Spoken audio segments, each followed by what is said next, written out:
পৰ্তুলুকা গছখিনি কাটি আনিছোঁ। এয়া সৰু সৰুকৈ ৰুই দিম।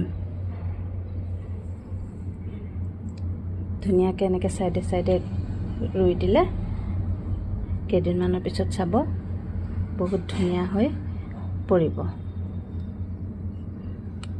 এডাল ৰুলে অতি সহজে হৈ যায়।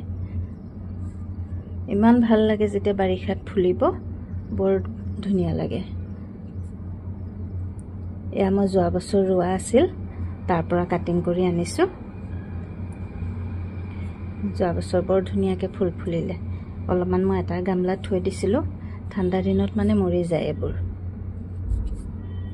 এটা গামলাত মই গোটেইখিনি উঘলি এটা গামলাত ৰুই থৈ দিছিলোঁ। তাৰ পৰা আকৌ বাঢ়িছে।